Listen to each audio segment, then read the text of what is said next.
संजीवनी के आज के एपिसोड में हम बात करेंगे हमारी और आपकी सेहत से जुड़ी एक आम परेशानी त्रिदोष में से एक दोष वात दोष की।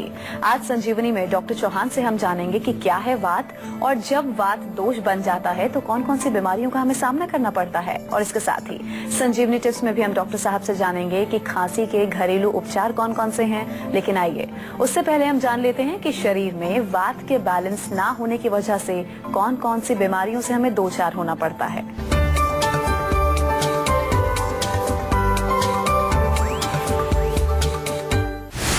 जोड़ों में रहता है दर्द, बार बार होती है गैस की परेशानी, घुटनों में रहती है सूजन, कब्ज से है परेशान, वजह वात दोष तो नहीं। चलिए अब डॉक्टर साहब के साथ हम आज की चर्चा की शुरुआत करते हैं।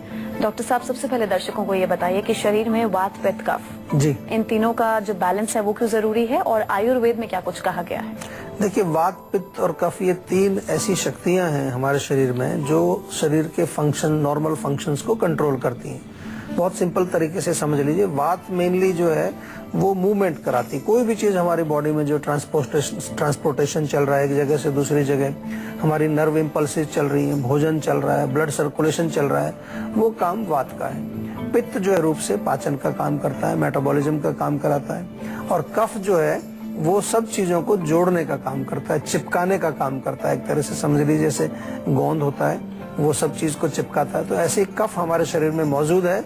जैसे हमारी हड्डी है उसके साथ मसल्स जुड़ी हुई हैं, उसके साथ लिगामेंट्स जुड़ी हुई हैं, तो एक दूसरे के साथ वो चिपकी हुई हैं। तो ये वात पित्त कफ तीनों जो है वो एक तरह से फंक्शनल एनर्जीज हम उनको कहते हैं। लेकिन अगर वो एबनॉर्मल हो जाती हैं या अपनी जो क्वांटिटी से वो बढ़ जाती हैं, कम हो जाती हैं, तो वो फिर विकार पैदा करती हैं। इसलिए उनको दोष कहा गया है, क्योंकि जब वो इम्बैलेंस स्टेट में चली जाती हैं वात पित्त और कफ, तो वो हमारे शरीर में रोग पैदा करती हैं, दूषित करती हैं शरीर को, इसलिए उनको दोष कहा है। लेकिन जब वो स्वस्थ रहते हैं तीनों जो है, जब अपनी नॉर्मल कंडीशन में रहते हैं, नॉर्मल क्वांटिटी में रहते हैं, तो वो शरीर में रोग पैदा नहीं करते, लेकिन हमारे शरीर के नॉर्मल फंक्शंस को चलाने में सहायक होते हैं या उनको चलाते हैं। झारखंड से हमारे दर्शक संतोष जुड़े हैं, उनसे बात कर लेते हैं। जी संतोष, पूछ सकते हैं आप क्या पूछना चाहते हैं। सर एक्चुअली मेरे ना आजकल जैसे सो के उठता हूँ या कुछ भी होता है, जैसे सो के थोड़ा लेट उठता हूँ तो मेरे कमर में दर्द सा होने लगता है। और जैसे बैठता हूँ, अगर बैठा हूँ मैं, तो जो है मेरे जो पीठ से नीचे का हिस्सा है कमर का, उसमें ना पेन रहता है हल्का हल्का। देखो, इसमें ये हो सकता है कि कमर आपकी लोअर बैक में थोड़ी अकड़ाहट है, स्टिफनेस है, क्योंकि आप लेटते हैं फिर उसके बाद बैठते हैं, तो अकड़ाहट होने से वहां पर मांसपेशियां टाइट हो जाती हैं। कभी कभार जो हमारी जो वर्टेब्रा है, जो हमारी स्पाइनल कॉर्ड है, पूरी जो रीढ़ की हड्डी है, उसमें जो वर्टेब्राज होती हैं उनको भी इधर उधर वो खींच लेती हैं। मसल्स टाइट होने पर एक साइड में उसको पुल कर लेती हैं, जिसके कारण के वहाँ का गैप थोड़ा बढ़ जाएगा, या नसें जो निकलती हैं वो भी कई बार दब जाती हैं। तो पहला स्टेप तो इसका यही रहेगा कि आप थोड़ा सा तेल की मालिश वहां पर करें। तिल का तेल हल्का सा गर्म करके उसकी मालिश करें। साथ में थोड़ी सी स्टीम का अगर प्रबंध आप कर सकते हैं तो उससे बहुत फायदा होगा। स्टीम देने से क्या है, मांसपेशियां जल्दी खुल जाती हैं और कोई प्रेशर वहां अगर पड़ा है किसी नस के ऊपर तो वो भी प्रेशर भी हट जाएगा वो। अच्छा, ये तो डॉक्टर साहब आपने बताया कि वात पित्त कफ इनका बैलेंस क्यों जरूरी है तीनों का हमारे शरीर में। वात दोष के बारे में बताइए विस्तार से, और क्या रोल प्ले करता है हमारे शरीर के अंदर। वात का जो डेफिनेशन अगर देखें आयुर्वेद में जो लिखा है कि वात वो एक शक्ति है शरीर में जो गति कराती है, मूवमेंट कराती है। तो इसलिए इसका बहुत इंपॉर्टेंस है, क्योंकि कोई भी चीज हमारे शरीर में जो चलती है एक जगह से दूसरी जगह, तो वो वात की वजह से चलती है। तो अगर वात हमारा सही काम कर रहा है तो सब चीज ट्रांसपोर्टेशन ठीक प्रकार से चलता रहेगा। वात के जो गुण लिखे हैं, वात जो है कूल है, ठंडा है, थोड़ा सा रुक्ष है, ड्राइनेस पैदा करता है, थोड़ा मोबिलिटी उसमें होती है, यानी कि चलाने का उसमें एक गुण है, चलने का या चलाने का। तो ये हमें ध्यान रखना है कि वात को समझने के लिए हमें ये भी देखना पड़ेगा कि कौन कौन सी ऐसी चीजें जो इनमें सिमिलर क्वालिटीज हैं, क्योंकि आयुर्वेद का एक प्रिंसिपल है कि जो सिमिलर गुणों वाली चीजें हैं वो वृद्धि कराती हैं और जो ऑपोजिट गुणों वाली चीजें हैं वो उसको डिक्रीज करती हैं। यानी कि अगर हम बहुत ज्यादा ठंडी चीजें खाएंगे, रूखी सूखी चीजें खाएंगे, बहुत ज्यादा मूवमेंट हम करेंगे, चाहे दौड़ लगा रहे हैं, साइकिल चला रहे हैं या आप ट्रेवलिंग कर रहे हैं, तो इससे वात बढ़ेगा। सिमिलर गुणों वालों से वृद्धि होगी, ऑपोजिट वाले से डिक्रीज होगा वो। तो अगर आप जो है थोड़ा गर्म चीजें खाएंगे, थोड़ा लुब्रिकेटेड चीजें खाएंगे, ज्यादा आप मेडिटेशन करेंगे, सेडेंट्री थोड़ा सा लाइफस्टाइल रहेगा, ग्राउंडेड रहेंगे, तो उससे वात कम होगा। ये बहुत सिंपल सा प्रिंसिपल है आयुर्वेद में, इसको समझना बहुत जरूरी होता है, क्योंकि यदि हमें स्वस्थ रहना है तो वात का ठीक प्रकार से काम करना बहुत आवश्यक है। और तीनों दोषों में से वात को सबसे ज्यादा महत्व आयुर्वेद में इसलिए दिया जाता है क्योंकि वात से 80 प्रकार के रोग हमारे शरीर में होते हैं, पित्त से 40 प्रकार के होते हैं, कफ के कारण 20 प्रकार के रोग होते हैं। तो वात की क्वांटिटी ऑफ डिजीज या नंबर ऑफ डिजीज बहुत ज्यादा है, इसलिए उसकी इम्पोर्टेंस भी ज्यादा है। दिल्ली से दीपू जुड़ गए हैं, उनसे बात कर लेते हैं। जी दीपू, पूछिए क्या पूछना चाहते हैं आप? डॉक्टर साहब नमस्कार। नमस्कार जी। डॉक्टर साहब, मैं जब भी खाना खाता हूँ उसके बाद पेट में जलन और छाती में जलन होती है बहुत ज्यादा। अच्छा, खाना खाने के बाद?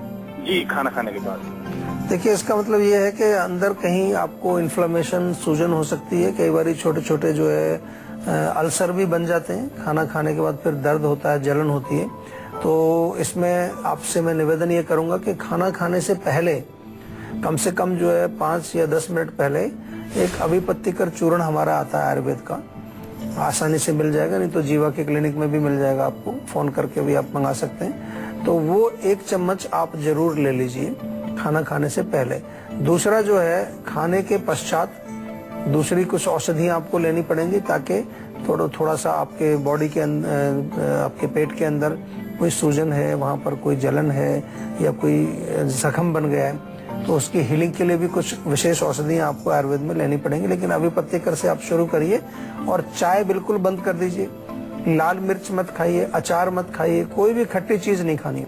जी हाँ, अगर आपके शरीर में वात असंतुलित हो जाए या फिर विकृत अवस्था में आ जाए तो ऐसी सिचुएशन में कौन सी बीमारियों से आपको 2-4 होना पड़ता है? अब डॉक्टर साहब आपको ये बताएंगे। देखिए, जितने भी सर्कुलेशन से रिलेटेड प्रॉब्लम होंगे, जैसे कि आपका अगर मूवमेंट ऑफ फूड नहीं चल रहा है प्रॉपर, पेट में सब कुछ अटक जाए, कॉन्स्टिपेशन जिसको हम कहते हैं, या आपके हाथ पैर ठंडे हो जाते हैं बार बार, सर्कुलेशन ठीक नहीं है, तो हाथ ठंडे होना, पैर ठंडे होना, या जोड़ों का दर्द है क्योंकि वहां पर जो किसी प्रकार से जो पोषण नहीं पहुंच रहा है, या वहां वात पहुंच करके उसने किसी चीज को सुखा दिया है, जिसको कि ऑस्टियोआर्थराइटिस बोलते हैं, संधिवात इसको बोलते हैं, या वात जो है अगर मांसपेशियों में चला जाएगा तो मांसपेशियों में दर्द पैदा करेगा, स्टिफनेस पैदा करेगा। वात अगर मस्तिष्क में चला गया, ब्रेन के अंदर चला गया, तो वहां पर आपको जो है इंसोम्निया यानी कि नींद नहीं आएगी आपको। तो वात के कारण बहुत सारे रोग हमारे शरीर में होते हैं और इन रोगों को समझना बहुत आवश्यक है, इनके बारे में जानना भी बहुत आवश्यक है। वात के कारण ही आपके पेट में जो है फ्लैचुलेंस गैस जो पैदा होती है, अपान वायु अगर आपकी बिगड़ जाती है, नीचे वाली जो वायु है वो अगर विकृत होती है तो लेडीज में जैसे मेंस्ट्रुअल साइकिल की प्रॉब्लम हो सकती है, आपका जो यूरिनरी सिस्टम है उसमें प्रॉब्लम हो सकती है, क्योंकि जो मूवमेंट है, मान लो यूरिन ब्लॉक हो जाता है आपका, या पीरियड्स कम आते हैं या आते ही नहीं है, तो ये सब वात से कंट्रोल होती है चीजें। पलवल से हमारे दर्शक भीम जुड़े हैं, उनसे बात कर लेते हैं। जी भीम, आप पूछ सकते हैं, क्या पूछना चाहते हैं? जी, मुझे माइग्रेन की प्रॉब्लम है। माइग्रेन। अच्छा, कब से है माइग्रेन? ये 2 साल हो गए। देखिए, माइग्रेन का जो है प्रॉपर इलाज आपको करना चाहिए, क्योंकि आयुर्वेद में इसका इलाज हम करते हैं और अच्छी तरह से इसका जो है इलाज करना पड़ता है, क्योंकि माइग्रेन इतनी जल्दी से आराम नहीं आता। हमने देखा है अपनी प्रैक्टिस में कि माइग्रेन में कम से कम जो है 8-10 महीने, 1 साल तक भी दवाइयां खानी पड़ती हैं, लेकिन 3-4 महीने में आपको रिलीफ आना शुरू होगा। आपके माध्यम से मैं सभी दर्शकों को बताऊं कि जिन लोगों को माइग्रेन है और वो केवल गोली से ही काम चला रहे हैं कि जब जब दर्द होता है गोली खा ली, कई तो ऐसे होते हैं कि गोली से भी उनको रिलीफ नहीं मिलता, पेन किलर वगैरह से किसी से उनको रिलीफ नहीं मिलता है, क्योंकि हम जो है रूट कॉज पर नहीं पहुंचते। आयुर्वेद में माइग्रेन का बाकायदा पूरा हम एक कंसल्टेशन के बाद ये निर्णय निकालते हैं कि किस वजह से माइग्रेन आपको है और उसके अनुसार उसकी चिकित्सा की जाती है। छोटा सा एक नुस्खा मैं बताना चाहूंगा जो कि बहुत अच्छा काम करता है, काफी लोग इसका प्रयोग भी करते हैं। आप देसी घी लीजिए, देसी घी नहीं है तो बादाम का तेल भी ले सकते हैं, उसमें केसर डालिए, थोड़ा सा केसर को रगड़िए अच्छी तरह से, केसर निकाल के रख लो अलग से, और ये तेल या घी उसको नाक में डालिए आप 2-2, 3-3 बूंद अच्छी तरह से, और उसको ऊपर खींच लीजिए। तो इससे आपकी अंदर की जो नसें हैं उनमें थोड़ा सा तरावट पहुंचेगी और उससे आपको रिलीफ मिलेगा। सिर में मालिश करने से आपको रिलीफ मिलेगा। और बादाम रात को भिगो करके सुबह छील करके 7-8 बादाम उनको पीस के अच्छी तरह से 1 कप दूध में उबाल करके पीने से भी आपको रिलीफ मिलेगा। अब बारी है आज की संजीवनी की, जिसमें डॉक्टर साहब से हम जानेंगे कि क्या करें कि ना हो वात दोष। डॉक्टर साहब बताइए क्या है आज की संजीवनी। देखिए, सिंपल तरीका है कि वात का हमने एक गुण बताया कि रूक्षता है, उसमें ड्राइनेस होती है। तो अगर बॉडी को आप लुब्रिकेटेड रखेंगे तो वात सही काम करता है। यानी कि तिल के तेल की मालिश अगर आप रोज करें, इसलिए आज आपको शायद समझ आएगा कि हम क्यों बार बार आपको बताते हैं कि तिल के तेल की मालिश हर व्यक्ति को करनी चाहिए। अगर रोज भी नहीं कर सकते तो सप्ताह में 2-3 दिन आप तेल लगाएं, जेंटल मसाज करें, तो उससे आपका वात जो है शांत रहता है और वात के रोग आपको नहीं आएंगे। दूसरा जो है, भोजन में थोड़ा सा कुछ उष्ण चीजें, गर्म चीजें खाएं, थोड़ी सी सूप टाइप की कंसिस्टेंसी उनकी हो, या थोड़ा सा घी डाल करके खाएं अपने पाचन के अनुसार, तो वात फिर भी आपकी बैलेंस रहेगी। इसी प्रकार से भोजन में आपको ध्यान रखना है कि बहुत ज्यादा जो बादी वाली चीजें हैं, उड़द की दाल है, राजमा है, गोभी है, ये चीजें जो वायु को बढ़ाती हैं, हमारे बॉडी के अंदर वायु का प्रकोप कराती हैं, उनको हमें त्यागना है। और सबसे बड़ी अच्छी चीज है, वात को अगर आपने कंट्रोल रखना है तो आपका जो है थोड़ा सा ग्राउंडिंग आपके लाइफस्टाइल में होना चाहिए। आपकी जो जीवन शैली है उसमें ग्राउंडिंग आप जरूर ध्यान रखिए। यानी कि थोड़ा सा जमीन पर टिक कर रहिए, हवा में मत उड़िए। हवा में उड़ने का मतलब यहाँ केवल बॉडी से उड़ना नहीं है, माइंड में भी कई बार जो है बहुत ज्यादा माइंड हमारा जो है हाइपर हो जाता है, एक जगह हम टिकते नहीं है, कुछ ना कुछ चल रहा होता है, इससे भी वात का प्रकोप होता है। तो कोशिश करनी चाहिए कि थोड़ा समय निकालें, सुबह आधा पौना घंटा थोड़ा लेट करके शवासन करें, थोड़ा डीप ब्रीदिंग करें, थोड़ा सा जो है मेडिटेशन करें। इससे भी वात बहुत जल्दी से कंट्रोल में होता है और वात अपने काम को फिर ठीक प्रकार से शरीर में करता है। गुड़गांव से हमारे दर्शक धीरज जुड़े हैं, उनसे बात कर लेते हैं। जी धीरज, पूछ सकते हैं आप क्या पूछना चाहते हैं? हाँ जी, मैं जानना चाहूँगा, मेरा हेयर फॉल हो रहा है और मेरे को बहुत समय हो गया है, मेरे बहुत हेयर फॉल हो रहा है। तो हेयर फॉल, देखिए हेयर फॉल के बहुत सारे रीजन हैं।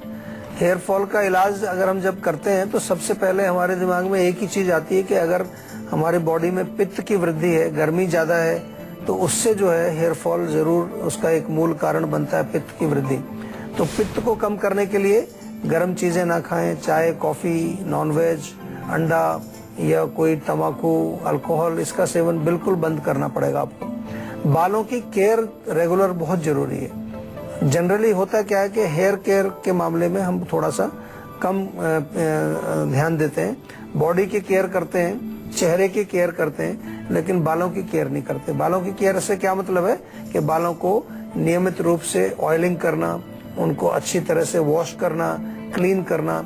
इसके लिए हमारे जीवा में कई प्रकार के बालों के लिए तेल हमने बनाए हैं, कई प्रकार के शैम्पू जो है नेचुरल तरीके से जो बनते हैं, उनका प्रयोग आप कर सकते हैं। साथ में जो है खाने के लिए बहुत इम्पोर्टेंट है कि खाने में भी कुछ ऐसी चीजें आप सेवन करें जो हमारे बालों को पोषित करती हैं। विशेष रूप से कच्चा पनीर थोड़ा खा सकते हैं, मूंग की दाल के स्प्राउट्स आप खा सकते हैं। तो इस प्रकार से बालों की केयर की जाती है, उनकी देखरेख की जाती है। और बाल जब गिर रहे हैं तो उसमें उसका उपचार किया जाता है, उसका इलाज किया जाता है। और इलाज के लिए आपको आयुर्वेदिक चिकित्सक से थोड़ा परामर्श करके एक प्रॉपर ट्रीटमेंट उसका लेना चाहिए।